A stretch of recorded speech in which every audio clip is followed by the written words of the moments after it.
నమస్తే అమ్మా. నమస్కారం.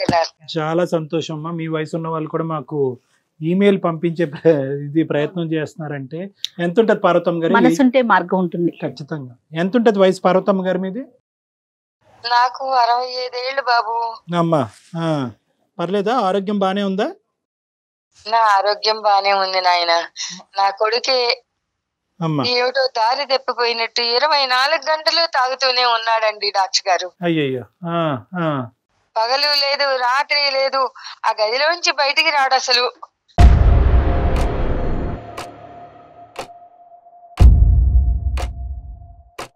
ఎప్పుడు చూసినా తాగుడే. 2 సార్లు బయటకు వస్తాడండి. పొద్దున పూట మంది తెచ్చుకోవడానికి ఒకసారి వస్తాడు.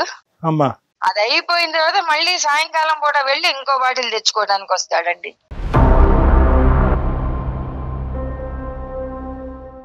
ఏంటమ్మా పరిస్థితి? అసలు ఎందుకు వచ్చింది ఇలాంటి పరిస్థితి?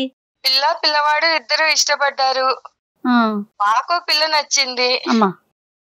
పిల్ల చూడడానికి బాగుంది, సంసార పక్షంగా ఉంది. ఓన్లీ ఇద్దరు ఇష్టపడ్డారు, ఒకళ్ళకొకళ్ళు చక్కగా సంసారం చేసుకుంటారు. పిల్లవాడి సుఖ సంతోషాల కన్నా మాకేం కావాలి అని చెప్పేసి లవ్ మ్యారేజా? వాళ్ళు లవ్ చేసుకున్నారు, మేము దాన్ని ఆమోదించి మేమే చేశాం తల్లి పెళ్లి. ఓకే, సంతోషం. కొత్తగా పెళ్లి చేసుకున్నారు కదా, కొద్ది కాలం వేరే ఉంటాం అత్తమ్మ అంటే, ఓన్లే కొత్త జంట కదా, వాళ్ళకి ఏవో సరసాలు ఉంటాయి కదా అని చెప్పేసి, సరే నాయన అట్లాగే ఉండండి పక్క రోడ్లో పెట్టామమ్మా. అప్పుడప్పుడు మా ఇంటికి వస్తూ ఉండేవాళ్ళు, అత్తమ్మ ఎట్లా ఉన్నారు అని పలకరిచ్చేది. మంచిగానే ఉన్నారు. ఏంటమ్మా సమస్య ఏంటి అసలు? సమస్య ఏమిటి అంటే ఏం చెప్పనమ్మా. పిల్లలు లేరు కదమ్మా? ఉన్నారా? పిల్లలు లేరమ్మా వాళ్ళకి. ఏమైందంటే ఎప్పుడు వారం వచ్చేవాళ్ళు, కొద్ది కాలం నుంచి అసలు రావటం మానేశారు. ఏమైందా ఏమిటో కనుక్కుందాము అని చెప్పేసి, పిల్లలు ఎట్లా ఉన్నారా ఏమిటో, వాళ్లే రావాలా, నేను వెళ్ళొచ్చు కదా నా పిల్లల ఇంటికని ఒకరోజు వెళ్ళానమ్మా. తలుపు తీసేప్పటికి గుండె జల్లు మంది. హాల్లో చూస్తే 5-6 మగవాళ్ళు ఉన్నారమ్మా.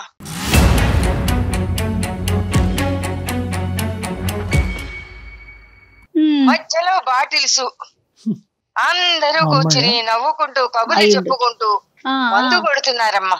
ఎవరున్నారు? మీ బాబు ఉన్నాడు అక్కడ? మా బాబు లేడమ్మా, నా కోడలు. అయ్యో.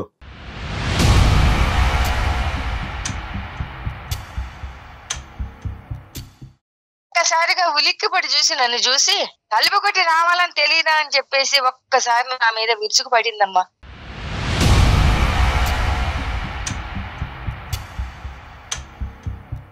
చుట్టూతా 5-6 మగవాళ్ళు ఉన్నారు, తాగుతున్నారు. అసలు ఆ వాతావరణం చూస్తే నాకు అవును కొడుకు సంసారం అట్లా ఉందంటే ఏ తల్లి మాత్రం తట్టుకోగలదండి.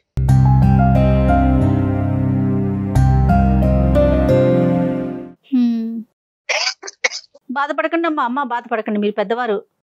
గుండె చెదిరిపోయిందండి.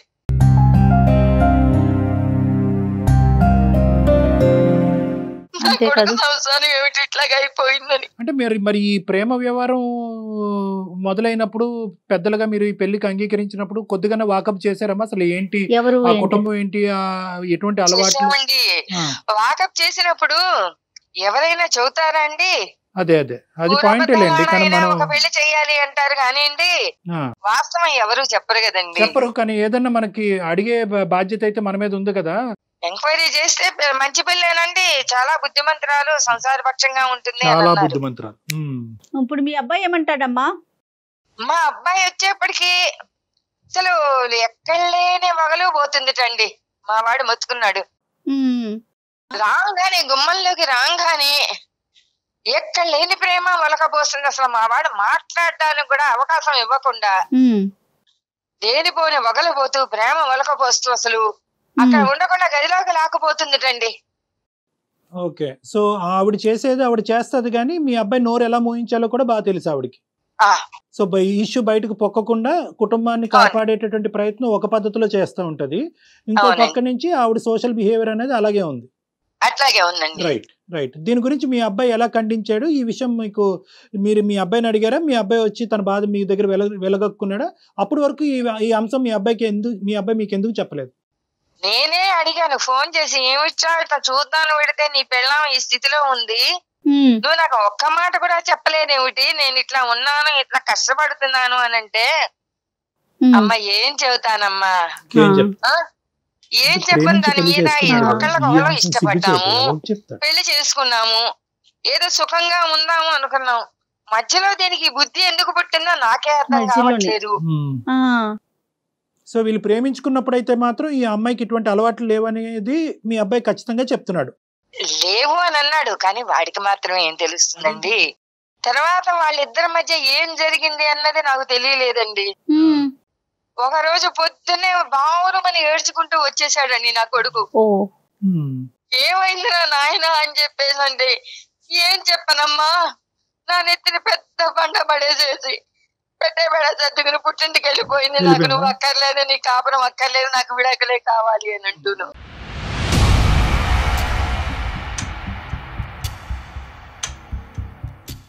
సరే నా కొడుకు కూడా పిచ్చి వెదవల్లే మారిపోయాడమ్మా. తాగుడు ఎక్కువైపోయింది, ఏం చెయ్యాలో తెలియలేదు. ఈ అబ్బాయి తాగుతున్నాడు ఇప్పుడు. ఇప్పుడు మొదలు పెట్టాడు, అదే కదా 2 సార్లు బయటకు వస్తున్నాడట, బాటిల్స్ కోసం మాత్రమే అని చెప్తున్నారు ఆవిడ. ఉద్యోగం ఏమి వెళ్ళట్లేదమ్మా అతను? పూర్తిగా మానేశాడండి, అసలు వీధి ముఖమే చూడట్లేదు. చుట్టాలిళ్లలో పెళ్లిళ్ళు పేరెంటాలు అయినా కూడా నేను రాను, నువ్వు నేను బయట మొహం చూపించలేను అని చెప్పేసి అంటున్నాడు.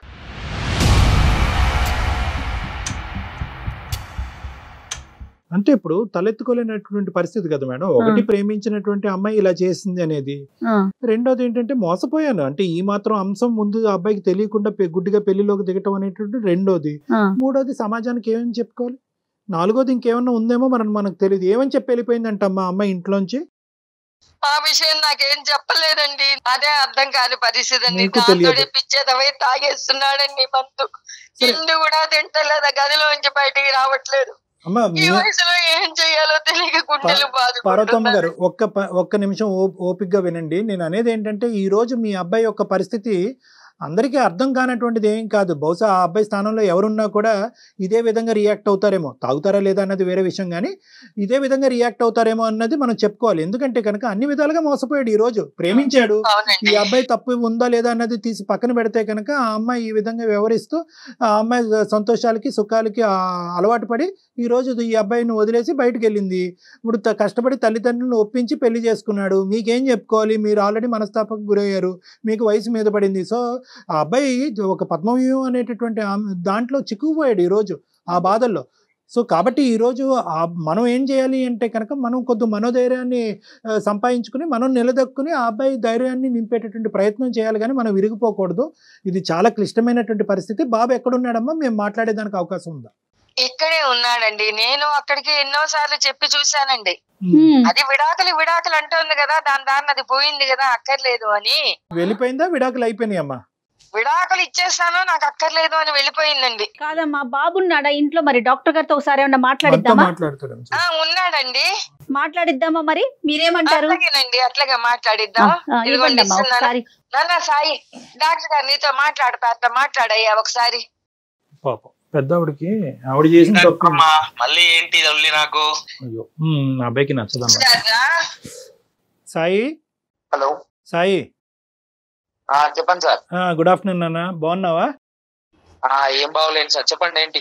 కాదు నాన్న, ఏంటి సమస్య ఏంటి? అమ్మ బాధపడుతుంది కదా, ఒకసారి మేము ఏమన్నా సలహా ఇచ్చి ఈ సమస్యకి ఏమైనా పరిష్కారం చూపెట్టచ్చేమో అనే ఉద్దేశంతో కాల్ చేసాము. ఏంటి ప్రాబ్లం ఏంటి? ఏం చెప్తాను సార్, అది చెప్పు నాన్న, పర్వాలేదు. ఇప్పుడు కూడా మీరు డ్రింక్ లోనే ఉన్నారా? అవును సార్, ఇప్పుడే బయటకు వెళ్ళాలి, టైం అవుతుంది ఆల్రెడీ. ఏది, డ్రింక్ చేయడానికి బయటకు వెళ్ళాలా? అవును సార్, తెచ్చుకోవాలి. మీరు ఇప్పుడు కాల్ చేసి మళ్ళీ నన్ను ఆపారేంటో. ఒక గంట లేటుగా తెచ్చుకుంది కానీ ఒక్కసారి మేము చెప్పేది విను. ఏం చెప్తాను సార్, అది ఏంటి ప్రాబ్లం ఏంటి? చెప్పమంటే ఏం చెప్తాను సార్, చెప్పండి. ఆఫీస్కి వెళ్ళి వచ్చే లోపు, డోర్ తీసే లోపు ఇంట్లో 10 మంది మొగాలు నేసుకొని కూర్చుంటది. ఏంటి ఇది, నేను అడిగే లోపు నా మీదకి వచ్చి నన్ను, నా కన్ను వచ్చాడు, నా బుజ్జి వచ్చాడు, నా బంగారం వచ్చాడు అని చెప్పి నన్ను ప్యాంపరింగ్ చేసి రూమ్ లోకి వేసుకొని పోతుంది. ఏం చెప్తాను సార్, చెప్పండి. ఇంకా కాదు నాన్న, ఎంతకాలం మీ లవ్ మ్యారేజ్, ఇప్పుడు ఈ అమ్మాయి అనేటటువంటిది ఈ విధంగా వ్యవహరిస్తుంది అనేది మీ అమ్మగారికి బ్రేకింగ్ న్యూస్, నీకు బ్రేకింగ్ న్యూసా, లేదంటే నీకు ఈ అమ్మాయి యొక్క మనస్తత్వం ముందు నుంచి, వ్యవహారం ముందు నుంచి తెలుసా? లేదు సార్, యాక్చువల్ అది నా మీద మోజుతో చేసిందో ఎలా అది దాన్ని ప్రేమ అంటారో దాని మీద ప్రేమ అంటారో ఏమంటారో నాకు తెలియదు సార్. సో ముందే నువ్వు బురదలో కాలేసావు. ఓకే, అంటే సో నీకు క్లారిటీ లేదు ఎంతకాలం ప్రేమ ఇది? నేను గత 4 సంవత్సరాల నుంచి ప్రేమిస్తున్నాను సార్. 4 years ప్రేమలో ఈ అమ్మాయి వ్యవహారము అలవాట్లు మీకు తెలియదు. పెళ్ళైనటువంటి దగ్గర నుంచి ఈ అమ్మాయి ప్రవర్తన ఇలాగే ఉందా? సడన్ గా మధ్యలో స్టార్ట్ అయిందా? ఈ స్నేహితులు ఎవరు ఈ మగవాళ్ళు? ఆఫీస్ వాళ్ళ, లేదంటే ఇరుగు పొరుగా, చైల్డ్హుడ్ ఫ్రెండ్సా, ఎవరు వీళ్ళు? లేదు సార్, ఇప్పుడు చూసా నైట్ 1 గంటలకి 2 గంటలకు ఫోన్లు వస్తుంది, బయటకు వెళ్ళిపోతాయి. ఏమన్నా అంటే ఫ్రెండ్ అంటది, పక్కన మొగుడు ఉన్నాడని కూడా పట్టించుకోదు. ఫ్రెండ్ కాల్ చేస్తాడు, నేను పోవాలంటది.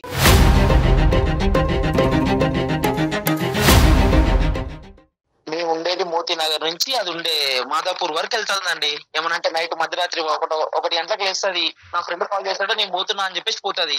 ఏం ఫ్రెండ్షిప్ అండి? ఫ్రెండ్షిప్ తగలబడ అర్ధరాత్రిలో పగలు రాత్రి తాగటం, అదే ఆ ఫ్రెండ్షిప్?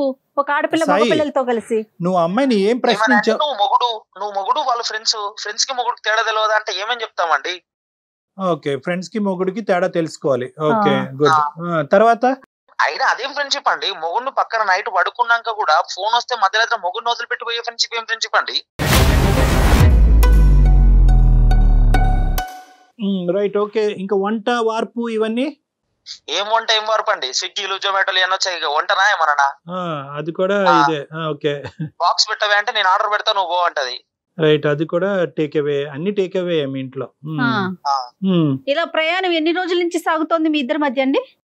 2-3 సంవత్సరాల నుంచి అవుతుందండి. మీకు చేతులెత్తి దండమండి సాయి గారు. కాదు, అదే ఇప్పుడు అందరికి, ఇప్పుడు నాకు కాదు, చిన్నపిల్లలు ఎవరన్నా చూసినా కూడా ఈ ప్రోగ్రామ్ క్లియర్ కట్ గా అడిగేటటువంటి ఒక ప్రశ్న. 4 years పాటు ఈవిడ రహస్యాలు, ఈవిడ స్టోరీ 0.5% కూడా నీకు తెలియనటువంటి నువ్వు 2 years లో 100% సినిమా చూపెడుతున్నావు ఏంటి? అంటే ఇది నీ అమాయకత్వమా, ఆ అమ్మాయి దాపరికమా? నేను అడిగానండి, నీకు ఇలా ఎంతమంది ఫ్రెండ్స్ ఉన్నారండి అంటే, ఏంటి ఫ్రెండ్స్ ఉన్నారా నాకు అని చెప్పేసి మాట్లాడింది. కాదు, పెళ్లికి ముందు వ్యవహారం ఏంటి? పెళ్లికి ముందు ఏముందండి, తిరిగాము, హోటల్కి వెళ్ళాము, చేస్తేనే కదా ప్రేమ అంటారు. అది కాదు, అప్పుడు కూడా ఈ ఫ్రెండ్స్ ఉండేవారా? అప్పుడు ఆ ఫ్రెండ్స్ ని సమర్థించావా? నీకు తెలుసా తెలియదా? అసలు తెలుసా మీకు? లేదు సార్, తెలియలేదు. బట్ ఫ్రెండ్స్ ఉంటారని తెలుసు. బట్ ఇలాంటి రకమైతే ఫ్రెండ్స్ ఉంటారని నాకు తెలియదు కదా. ఫ్రెండ్స్ ఉన్నారని అయితే ఒక ఐడియా ఉంది తప్ప ఇట్లా తెలియదు. వాళ్ళ అందరి మధ్య జరిగే ప్రోగ్రామ్ నీకు తెలియలే? తెలియదండి. ఇదంతా ఒక ఎత్తు. వెళ్ళిపోవటానికి కారణం ఏంటి? ఈ అమ్మాయి, ఆ అమ్మాయే అన్ని చేసింది, ఆ అమ్మాయే తాగింది, ఫ్రెండ్స్ ఇంటికి పిలిపించుకుంది, పగలనక రాత్రనక తాగింది. మధ్యలో నువ్వేం తప్పు చేసావని చెప్పి నువ్వేమన్నా అది వ్యతిరేకించావా? గొడవ పడ్డారా? అడ్డుపడ్డావా? దానివల్ల అమ్మాయి వెళ్ళిపోయిందా? లేదండి, నేను ఇలా ఆఫీస్ నుంచి వచ్చాను. రైట్, వచ్చాక నేను ప్రెగ్నెంట్ అని చెప్పింది. ప్రెగ్నెంట్ అని చెప్పింది. సంతోషం. ఓకే, నాకు అనుమానం వచ్చి నేను ఒక క్వశ్చన్ అడిగాను, ఆ ప్రెగ్నెంట్ నా కారణంగా వచ్చిందేనా లేకపోతే ఇంకేదన్నా నేను అడిగాను. అదేం పిచ్చి ప్రశ్న నువ్వు? అదేం పిచ్చి ప్రశ్న అంటే, 10 మందితో కలిసి తిరిగాక అది నాదా నాకు డౌట్ వస్తుంది కదా సార్.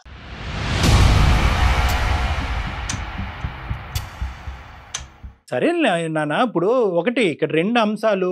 తాగింది, లేదంటే ఇంకో పనులు ఏమైనా చేసింది, మగవాళ్ళని పిలిపించుకుని ఇంట్లో కూర్చోపెట్టుకుంది. నువ్వు ఆ ఇష్యూని మొదటనే అది తుంచేసి అది తీయకుండా ప్రెగ్నెన్సీ వచ్చిన తర్వాత ప్రెగ్నెన్సీ నా ద్వారానే వచ్చిందనే ప్రశ్న అనేటటువంటిది ఎలా అడుగుతావు? నువ్వు ఇలా ఈ వ్యవహారం నడిపిస్తే కనుక నాకు కుదరదు, ఇది ప్రేమ కాదు, ఇది పెళ్లి కాదు, ఇందులో నీతి లేదు, న్యాయం లేదు, నీ దారి నీది, ఇది మానుకోకపోతే కనుక ఐ డోంట్ వాంట్ యూ అని చెప్పి నువ్వు త్రెట్టేసరకుండా 2 years పాటు అలా ఓపికగా ఉండి, ఇప్పుడు ప్రెగ్నెన్సీ వచ్చాక ప్రెగ్నెన్సీ నా ద్వారా వచ్చిందని నమ్మకం ఏంటి అని ప్రశ్నిస్తే కనుక ఇంకెలా ఉంటుంది పరిస్థితి? అది చేసే చాతర అలా ఉంది కాబట్టి నాకు నా అనుమానం వచ్చి నేను అడిగాను సార్. అడిగిన వెంటనే, సరే ఓకే, వెంటనే హాస్పిటల్కి వెళ్ళి అబార్షన్ చేసుకొని వచ్చింది.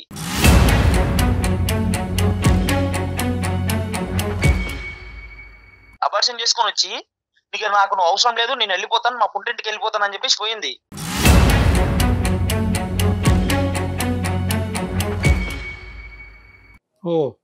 ఓకే, అబార్షన్ కూడా అయిపోయింది. ప్రెగ్నెన్సీ అవటం, నీకు చెప్పటం, నువ్వు అడగటం, ఆ అమ్మాయి అబార్షన్ చేయించుకోవటం, అన్ని ఫాస్ట్ డెసిషన్సే.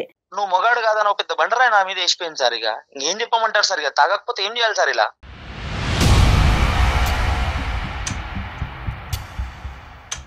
Right, okay. అబార్షన్ అయితే చేయించుకుంది, నువ్వైతే మగాడు కాదు అనేటటువంటి అబాండం నీ నెత్తి మీద వేసింది. తర్వాత ఏమైందన్న?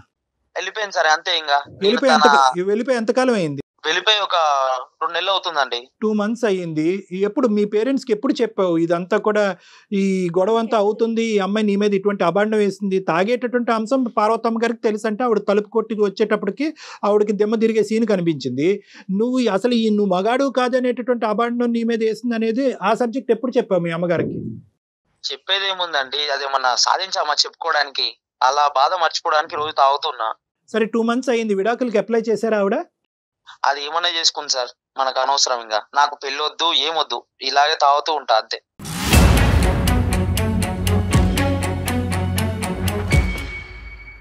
ఇప్పుడు ఆ అమ్మాయి వెళ్ళిపోయింది, ఆ అమ్మాయి సంతోషాలు సుఖాలు ఏమీ వదలలేదు.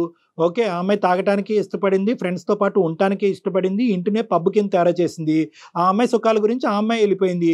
నువ్వు నాశనం అవుతున్నావు? ఏంటి నీ ఉద్దేశం ఏంటి? దీని వెనకతలు మీ తల్లిదండ్రులు చేసుకున్న కర్మ ఏంటి ఇదంతా? ఒక మొగాడికి అంత పెద్ద నింద వేసిపోయాక ఇంకా బాధ ఏంటి సార్? అంతకంటే ఇంకెక్కువ బాధ కావాలి? కాదు నాన్న, ఇప్పుడు ఆ అమ్మాయి ఏదో ఒక అబాండం వేసింది, నువ్వు దొంగ అంటే నువ్వు దొంగ అయిపోతావా? కాదు కదా. ఇప్పుడు నీ మీద ఒక అబాండం వేసినప్పుడు దానికి నువ్వు సమపాలల్లో రియాక్ట్ అవ్వాలి. ఏం బాగుతున్నావు, అయినవన్నీ అయినవి, అనుభవించవలసినవన్నీ అనుభవించావు, ఇప్పుడు ఇదా నేను నీ మీద అబాండం అయిపోయి నువ్వు నా మీద అబాండం వేస్తావని నువ్వు నిలదీయవలసింది. దానికంత నువ్వు కుంగిపోయి తాగుబోతాడు అయిపోవటం ఏంటి? నా ఫోన్ లో ఉన్న నా కాంటాక్ట్స్, వాట్సాప్ గ్రూపులు అందరికి వెప్పేసింది అది.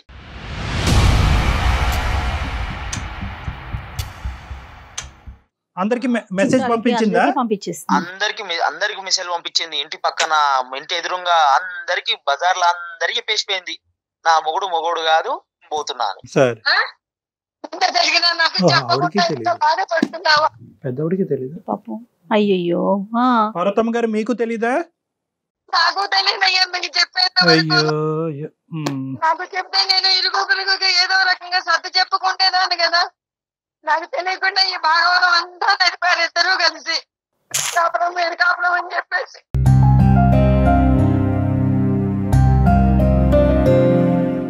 ఈ విషయం నాకు ముందు చెబితే నా చుట్టాల వాళ్ళందరికీ నేను చెప్పుకుంటేదాన్ని కదా. సాయి ఒక్కటి నాన్న, ఇక్కడ ఇప్పుడు అబాండం వేసి 1000 మందికి చెప్పని, 1,00,000 మందికి చెప్పని, ఎంతమందికన్నా చెప్పని, at the end of the day నిజమే. ఆ నిజం ఏంటి అనేది, నువ్వెవరు అన్నది నీకంటే బాగా ప్రపంచాన్ని ఎవరికి తెలియక్కర్లేదు. ఓకే, ఇది నెంబర్ 1. నెంబర్ 2 ఏంటంటే కనుక, సర్వసహజంగా ఈ మాట మనం ఎక్కువ వింటున్నాం. విడాకులు తీసుకుని గొడవ పడేటటువంటి భార్యాభర్తల్లో అటువైపు స్త్రీ ప్రధానంగా నిందేసేది ఏంటంటే కనుక, నేను వెళ్ళిపోతున్నానండి మా ఆయన దగ్గర నుంచి, మా ఆయనకు మగతనం లేదు. ఇది చాలా కామన్గా వినిపిస్తుంది, ఇది అందరికీ తెలిసినటువంటి సీక్రెట్. సో కాబట్టి ఏంటంటే, అక్కడ ఆ అమ్మాయి ఏదో నా మీద పెద్ద ముద్ర వేసింది కాబట్టి నేను తలదించుకుని ఇలా తాగుతూ నా జీవితాన్ని ఈ విధంగా నాశనం చేసుకోవాలనేటటువంటి ఉద్దేశం, దయచేసి నా కోరిక మేరకు ప్లీజ్ అది తీసేసే. నీ గురించి బతికి, నీ ప్రేమ గురించి బతికేటటువంటి నీ తల్లిదండ్రులు నీతో పాటు ఉన్నారు, కాసేపు వాళ్ళ గురించి ఆలోచించు. నేను అనేది ఏంటంటే, ఈరోజు దేని గురించి బాధపడతాం? ఒకటి, మొత్తం అంతా కూడా మొదటి నుంచి నీ ప్రయాణం అంతా కూడా గజిబిజి, అంత నీ ప్రయాణం, నీ ప్రేమ గజిబిజి, అందులో ఎటువంటి అర్థం లేదు. ఎందుకు ప్రేమించుకున్నారో తెలీదు, ఈ సీక్రెట్లన్నీ తెలిసి కూడా, అంటే తెలుసు నీకు ఆ అమ్మాయి అబ్బాయిలతో వెళ్తుంది, రాత్రనక పగలనక వెళ్తుంది, స్నేహితులు ఉన్నారు, నువ్వు వాకప్ చేయలేదు. ప్రేమ ప్రేమ ప్రేమ అనేటటువంటి మత్తులో ఒక అడుగు ముందుకేసి 10 అడుగులు ముందుకేసి నువ్వు పెళ్లి చేసుకున్నావు. ఇది నెంబర్ 1. నెంబర్ 2, ఇటువంటి వ్యవహారం నడుస్తున్నప్పుడు నీకు అంత అనుభవం ఆలోచన లేనప్పుడు నువ్వు చేయవలసినటువంటిది ఏంటి? ఐదర్ వాళ్ళ పేరెంట్స్ కన్నా చెప్పాలి, లేదంటే మీ పేరెంట్స్ కన్నా చెప్పాలి. అది కూడా చెప్పలేదు. సడన్గా మీ అమ్మగారు చూశారు కాబట్టి ఈరోజు ఆవిడకి ఆ మాత్రం అన్నా తెలుసు, మాకు ఈమెయిల్ చేసి ఏమండి మా అబ్బాయి పరిస్థితి ఇలా ఉందని చెప్పి ఆవిడ కనిపించింది. ఇది వాస్తవానికి ఆవిడకి కనిపించిన నిజం కూడా 10%. అబార్షన్ అనేటటువంటి అంశం తెలీదు, నీ మీద ఇంత అబాండం వేస్తుంది అనేటటువంటి అంశం కూడా వాళ్ళకి తెలీదు. మరి అందరికీ మెసేజ్లు పంపించినటువంటి అమ్మాయి ఈరోజు మీ అమ్మ నాన్నకు కూడా ఎందుకు మెసేజ్ పంపించలేదు? లేదంటే మెసేజ్ పంపించింది వాళ్ళు చూసుకోలేదా? సో ఇలాంటి రకరకాల ప్రశ్నలు మీ మొత్తం ప్రయాణంలో ఉన్నాయి. అబాండం వేయకుండా ఇక్కడి నుంచి బయటకు వెళ్ళలేదు. ఎందుకంటే మీరు తిరిగి ఆ అమ్మాయి మీద ఇలా తాగి ఈ విధంగా అలవాట్లకు బానిసైనటువంటి వ్యక్తి ఈ విధంగా బయటకు వెళ్ళిపోయింది, ప్రెగ్నెన్సీ వచ్చి అబార్షన్ చేసుకుంది అనేటటువంటి అబాండం ఆ అమ్మాయి మీద పడుతుంది. కాబట్టి ముందెచ్చు ఆ అమ్మాయి ఏం చేసిందంటే నీ మీదే అబాండం వేసి బయటకు వెళ్ళింది. అసలు నేను చెప్పేది కూడా వినండి అయ్యా. చెప్పండి అమ్మా. అమ్మాయి అన్ని కూడాను జాగ్రత్తలు పడుతూ బాగా సంపాదిస్తున్నాడని చెప్పేసి వీడి సంపాదనకు ఆశపడి చేసుకుందని ఇప్పుడు నాకు అనిపిస్తోందమ్మా. ఎందుకంటే ఆ అమ్మాయి మధ్య తరగతి కన్నా కూడా కొంచెం తక్కువ క్లాసు, ఆదాయం తక్కువ. మా అబ్బాయి చూస్తేనా నెలకు వచ్చేప్పటికి 60-70 వేలు సంపాదిస్తున్నాడు. ఏదో రకంగా ట్రాప్ చేసి వీడిని మోసం చేసి ప్రేమ అనేటువంటి ముసుగేసి పెళ్లి చేసుకుందాం. అక్కడ వరకు నిజమే పార్వతమ్మ గారు, అక్కడ వరకు నిజమే. అది నేను కాదు కదా, ఎవరైనా నమ్ముతారు. కానీ ముంచి పారేసింది. అవును కరెక్టే. ఇప్పుడు నేనేమంటున్నానంటే 2 years ప్రయాణంలో ఈ అమ్మాయి ఇతను డబ్బులకే ఆశపడుతూ ఈ విధంగా వ్యవహరిస్తుందంటే ఏ మగాడు కానీ ఊరుకుంటాడమ్మా? ఎందుకు ఊరుకోవాలి? మీ అబ్బాయి నీతో పాటు ఉండను అనేటటువంటి అంశాన్ని మీ అబ్బాయి ఎందుకు పరిగణలోకి తీసుకురాలేదు? వాడి అతి మంచితనమే వాడిని ఈ రోజున ఈ స్థితికి తీసుకొచ్చిందమ్మా. అంటే తప్పులు చేస్తుంది ఆ అమ్మాయి అయినా కూడా తప్పులు బయట పెట్టి దీన్ని సరిదిద్దేటటువంటి ప్రయత్నం నువ్వు ముందుగానే చేస్తుంటే కనుక వ్యవహారం ఇంకో విధంగా ఉండేదేమో నాకు అనిపిస్తుంది. ఇంకా ఫర్దర్గా తప్పు చేసుకోవద్దు, నీ జీవితాన్ని పాడు చేసుకోవద్దు. ఇప్పుడు నువ్వు నాకు చెప్పవలసింది ముఖ్యమైనటువంటి అంశం, నువ్వు ఎందుకు తాగుతున్నావు? ఈ అమ్మాయి పరువు తీసిందని తాగుతున్నావా, లేదంటే నీ జీవితం పాడైపోయిందని తాగుతున్నావా? ఎందుకు తాగుతున్నావు? ఆ తాగుడికి నువ్వెందుకు బానిస అయ్యావు?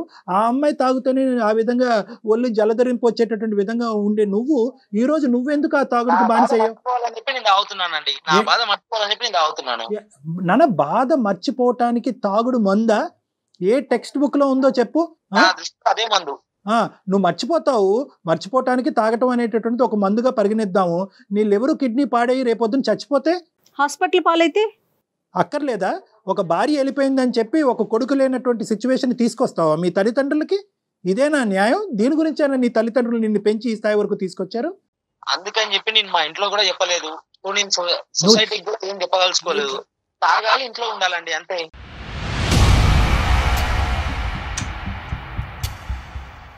ఇప్పుడు ఆ అమ్మాయి వెళ్ళిపోయింది. తాగుడు నీకు అతికించి వెళ్ళిపోయింది, నీకు అంటించి వెళ్ళిపోయింది. ఆ ఇన్ఫెక్షన్ నీకు అంటించి వెళ్ళిపోయింది. ఆవిడ తాగుతుందని చెప్పి మీ అమ్మ ఇప్పుడుకొచ్చి జీర్ణించుకోలేకపోయి ఇది బాధపడుతుంది. ఇప్పుడు నువ్వు తాగుబోతాడు అవుతావా? నీ లివర్ కిడ్నీలు పాడు చేసుకుంటావా? మర్చిపోవాలి అని అంటున్నావు. ఏం మర్చిపోవటానికి తాగుతున్నావు? ఏ టెక్స్ట్ బుక్ లో ఉంది తాగితే మర్చిపోతారని చెప్పి? ఎవరు చెప్పారు? ఇది సినిమా, ఇది జీవితం. ఇంకేం చేయాలి?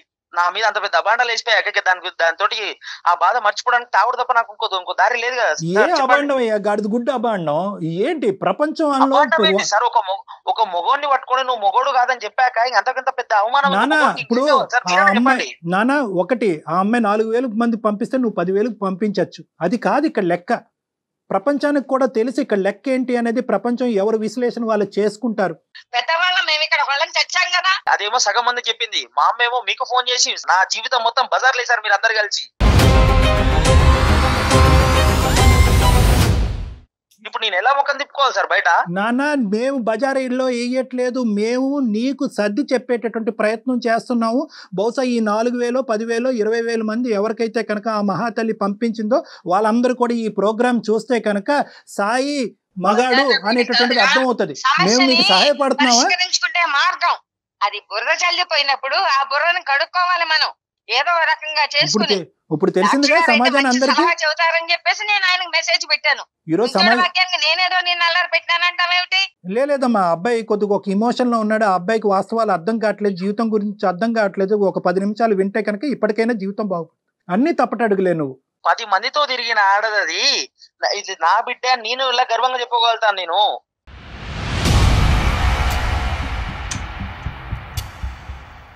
సరేనా? ఇప్పుడు ఆ అమ్మాయి నీ కళ్ళెదురుగుంటానే లేదు, ఆ అమ్మాయి ఎక్కడికో పోయింది.